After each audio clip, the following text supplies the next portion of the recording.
নমস্কার বন্ধুরা, family blog ইন্ডিয়াতে আপনাদের সবাইকে আমি স্বাগত জানাচ্ছি।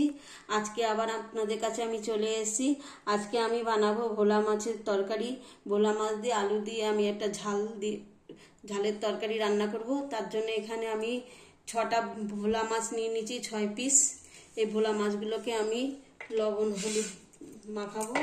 তার জন্য এরকম একটা পাত্র নিয়ে নিয়েছি। এই পাত্রের মধ্যে আমি 6 পিস মাছগুলোকে নিয়ে নিচ্ছি। এবারে আমি মাছের মধ্যে আমি লবণ হলুদ মাখিয়ে নেব। তার জন্য আমি এখানে লবণ নিয়ে নিয়েছি।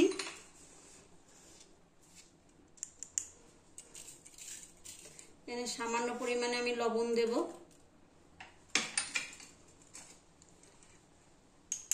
আর সামান্য পরিমাণে হলুদ দিয়ে আমি মাছটাকে এবারে মাখিয়ে নেব। আমি হাত দিয়েই মাখিয়ে নিচ্ছি। হাত দিয়ে মাখালে একটা আলাদাই ভালো লাগে। যত্ন সহকারে মাখাতে গেলে পরে হাত দিয়েই মাখাতে হয়। আমি এটা হাত দিয়েই মাখিয়ে নিলাম। এবারে আমি এটা লবণ হলুদ মাখানো হয়ে গেছে। এবারে আমি কড়াইতে ভেজে নেব। কড়াইটা আমার গরম হয়ে গেছে। আমি এখানে সর্ষের তেল নিয়ে নেব। আমি এই পুরো রান্নাটা সর্ষের তেলেই করব। সর্ষের তেলে রান্নাটা করলে পরে রান্নার টেস্টটা ভালো হয়। আপনারা যদি সর্ষের তেল না খেতে চান সেক্ষেত্রে আপনারা সাদা তেল নিতেই পারেন, কিন্তু আমি এখানে সর্ষের তেলেই করে নেব। সর্ষের তেলে করার চেষ্টাটা করবেন। সর্ষের তেল করলে পরে একটা আলাদা টেস্ট আসে। এবার কড়াইয়ে তেল গরম হয়ে নিক, তারপরে আমি মাছ কাটা ভেজে নেব। আমার তেলটা গরম হয়ে গেছে। এবারে আমি মাছ কাটাকে দিয়ে দেবো।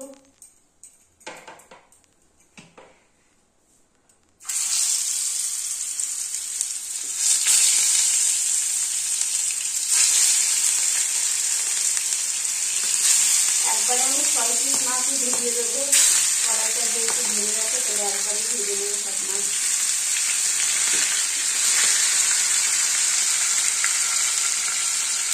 মাছটাকে আমি লাল লাল করে ভেজে নেবো। মাছগুলোকে সাবধানে এবারে আর এক পাশ উল্টিয়ে নেবো। প্রত্যেকটা মাছই এরকম করে এক পাশ থেকে উল্টিয়ে নেবো।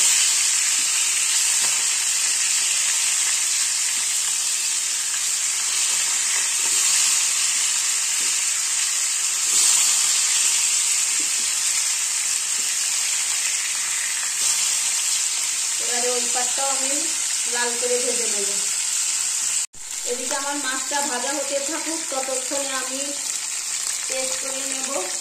আর এখানে মিক্সার গ্রাইন্ডার পেস্ট করার জন্য আমি এখানে 2টো পেঁয়াজ নিয়েছি।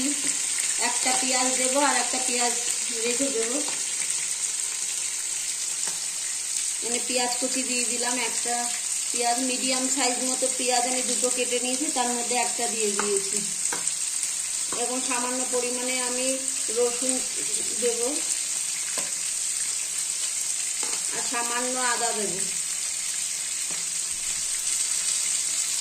এগুলো আমি এবারে একসঙ্গে পেস্ট করে নেব। আমার মাছগুলো লাল লাল করে ভাজা হয়ে গেছে। এবারে এক এক করে এই মাছগুলো আমি তুলে নেব।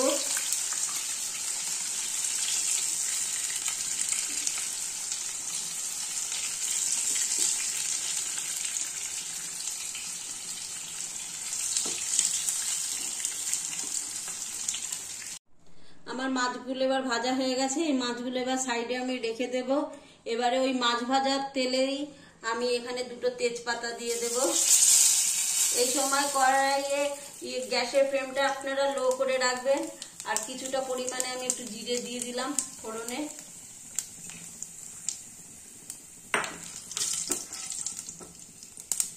এই মাছের জন্য আমি এখানে মিডিয়াম সাইজের 2টো আলু এরকম লম্বা করে কেটে রেখেছি আগে থেকেই।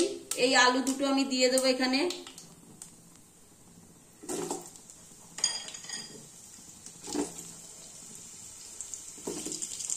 এবারে এই আলুগুলোকে আমি লাল লাল করে ভেজে নেব। আলুটা আমার লাল লাল করে ভাজা হয়ে গেছে। এবারে আমি গ্যাসের ফ্লেমটা একটুখানি লো করে দেবো, কারণ হচ্ছে আমি গুঁড়ো মশলা দেবো, পুড়ে যেতে পারে। আমি এর মধ্যে এখন এক এক করে হলুদ দিয়ে দেবো। খুব সামান্য পরিমাণে হলুদ দেব।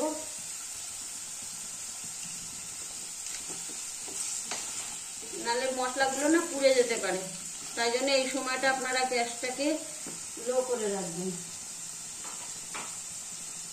এবারে আমি লবণ দিয়ে দেব, লবণটা আপনারা বুঝে দেবেন।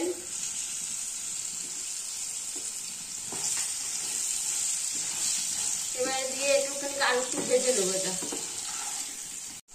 আমি এর মধ্যে যে পেঁয়াজটা, একটা পেঁয়াজ যে কুচিয়ে রেখে দিয়েছিলাম আলাদা করে, সেই পেঁয়াজ কুচিটাও এর ভিতরে দিয়ে দিচ্ছি।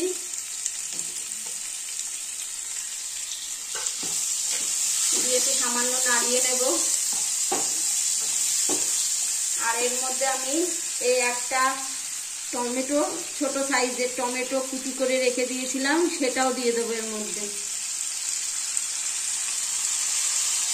এবারে এই দুটো জিনিস দিয়ে আমি একটুখানি ভাজা ভাজা করে নেব, যাতে পেঁয়াজের আর টমেটোর কাঁচা ভাবটা চলে যায়। আমার পেঁয়াজ আর টমেটোর যে কাঁচা ভাবটা ছিল সেটা চলে গেছে। এখন আমি যে পেঁয়াজ আদা রসুনটা পেস্ট করে নিয়েছিলাম, সেই পেস্টটা আমি এর মধ্যে দিয়ে দেব।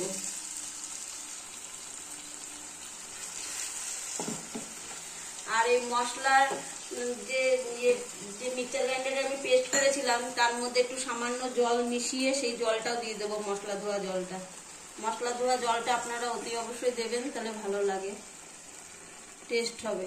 সবসময় মশলা ধোয়া জলটার একটা আলাদা টেস্ট হয় তরকারিতে, তরকারিতে একটা আলাদা টেস্টই এনে দেয়। এবার এটাকে আমি ভালো করে আবার এটাকে কষিয়ে নেব। আমি এর মধ্যে ধনের গুঁড়ো ঠিক এরকম পরিমাণে রেখেছি, সামান্য পরিমাণে 1 চামচ মতো, সেটা আমি দিয়ে দেবো। 1 চামচের একটু কম হবে। আর 8 চামচ মতো আমি জিরের গুঁড়ো রেখেছিলাম, সেই জিরের গুঁড়োটাও দিয়ে দেবো। আর লঙ্কাটা আপনারা যেরকম ঝাল খান সেইভাবেই দেবেন। যদি ঝাল কম খান তাহলে ঝাল কম দেবেন। আমি এরকম ছোট চামচে 3 চামচ মতো দিয়েছি লঙ্কা। আমি একটু ঝাল বেশি খাই যেহেতু, সেইভাবে দিয়েছি। এবারে এটাকে আমি ভালো করে এবারে কষিয়ে নেবো। এর মধ্যে একটু ধনে পাতাও দিয়ে দেবো। আমি এখানে ধনে পাতা কুচিয়ে রেখেছি, সেখান থেকে আমি কিছুটা ধনে পাতা এর মধ্যে দিয়ে দেবো।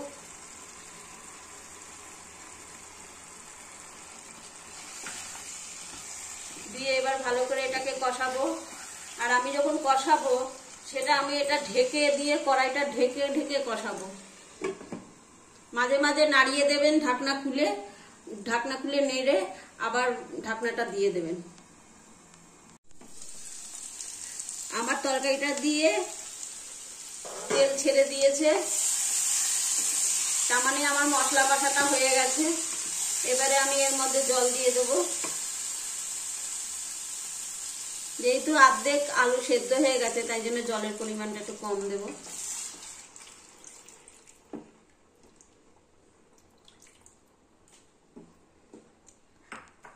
আর উপর থেকে আমি কটা কাঁচা লঙ্কা আমি দিয়ে দেবো।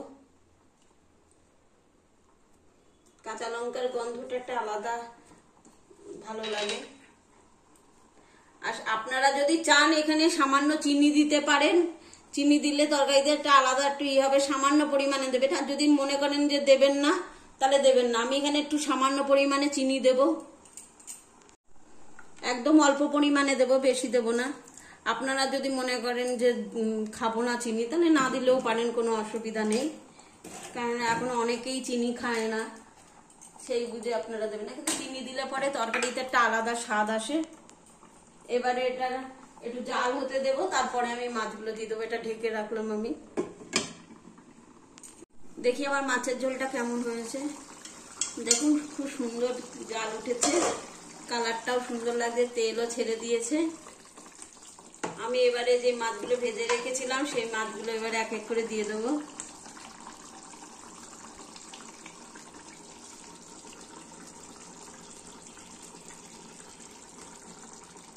আর উপর থেকে সামান্য গরম মশলা ছিটিয়ে দেব, সামান্য পরিমাণে গরম মশলা দেব।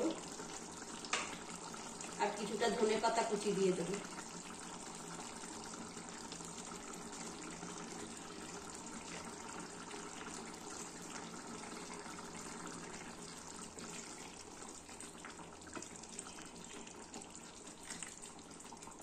মাছটা এবার ঢেকে দিলে ভাপে ভাপেই হয়ে যাবে, বেশিক্ষণ লাগবে না।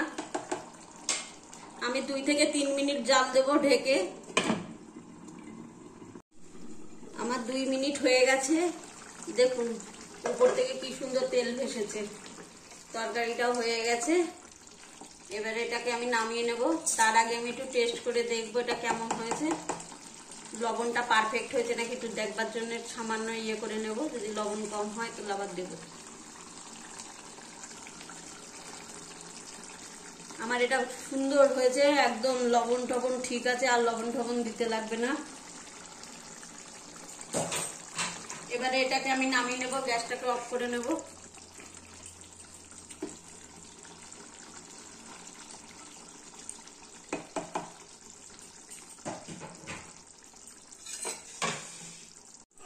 এবারে আমি মাছের ঝোলটা নামিয়ে নেব।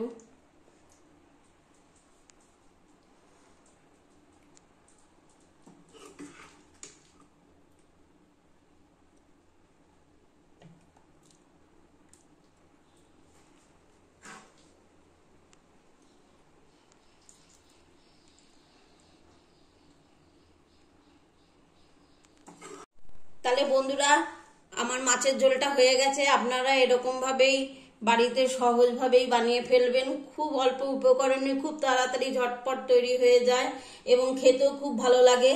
তাই বন্ধুরা, এটা আপনারা বাড়িতে বানাবেন এবং বানিয়ে কেমন লাগলো আমাকে কমেন্ট করে জানাবেন। আর আমার ভিডিওটা যদি আপনাদের ভালো লেগে থাকে তাহলে লাইক, শেয়ার ও সাবস্ক্রাইব করে দেবেন। আর আবার আপনাদের কাছে আমি কোনো নতুন ভিডিও নিয়ে আসবো। ততক্ষণে আপনারা ভালো থাকুন ও সুস্থ থাকুন।